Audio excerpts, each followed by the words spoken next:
ข่อยฮู้แหละทุกคนว่าเป็นหยัง FC ข่อยหลายๆคนจังฝากของมาให้ข่อยมื้อนี้ข่อยกำลังอ้อนก็สิมาแบ่งปลาสมใส่ถ้วยเอาไว้ตอนพี่ตอนน้องอ้ายน้องคนหูจักแบ่งกันกินเนาะทุกคนสมปลาแซ่บๆจากครัวสีแพรอีสานเป็นปลาสมปลาไข่เต็มท้องเลยทุกคนหรือแต่ยังผู้ใดอยากกินอยากซิมปลาสมตัวใหญ่ๆไข่เต็มท้องนั่นนี่เดี๋ยวข่อยปักตะกร้าให้เด้อทุกคนถ้ายังแม่นผู้ใดครอบครัวใหญ่ข่อยแนะนำคือขุมแฮงสิมีแพ็ค2โตแล้วก็แพ็ค3โตแต่ถ้ายังผู้ใดครอบครัวน้อยๆแนะนำจะสิซื้อเด้อเพราะว่ามันกินบ่เบิดแน่นอนมันหลายคัก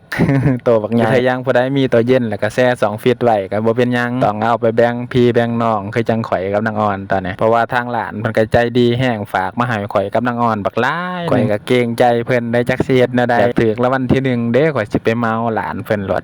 คือจะแม่นเพิ่นใจดีแฮงหั่นนะแต่ว่าหลานเพิ่นคือสิขายดีแล้วได้กำไรหลายคักข่อยว่าจังว่าฝากมาให้ข่อยกับนางอ่อนหลายคักแท้ๆขนาดว่าเป็นคนบ่ได้รู้จักกันได้เพิ่นก็ยังฝากก็ยังแบ่งมาให้ข่อยกินกับนางอ่อนยังบ่พอได้ทุกคนเพิ่นยังบอกว่าแบ่งให้พี่ให้น้องแบ่งให้หมู่ให้คู่คนรู้จักกินนำเด้อเพิ่นว่าโอ้ยจะแม่นเพิ่นใจดีเนาะตัวข่อยกับนางอ่อนก็สิเอาใส่ถุงแล้วก็แบ่งให้พี่ให้น้องให้อ้ายน้องกินนํกันแนวแซ่บๆเป็นสมปลาไข่ตัวใหญ่ๆเวลาเอาของแซ่บๆไปแบ่งให้หมู่ให้คู่ให้อ้ายน้องได้กินนํกันหั่นนะคือจังมันมีความสุขหั่นนะเพราะว่าเอาของแซ่บๆดีๆให้คนอื่นกินนํมันก็มีความสุขเนาะทุกคนเนาะเพราะว่า FC ข่อยแต่ละคนเพิ่นมักฝากของมาให้เวลาเอาของแซ่บๆดีๆแบ่งให้คนอื่นรู้สึกว่ามันมีความสุ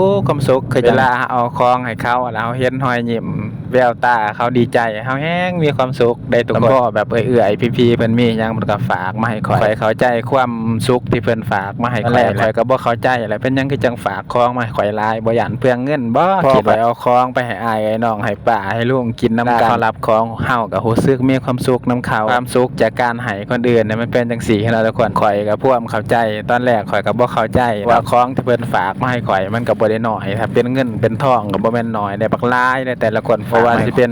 พี่ก้อนๆที่เพิ่นฝากเสื้อผ้ามาให้แต่ละคนถ้ายังซื้อเป็นเงินสดนี่ก็บ่แม่นน้อย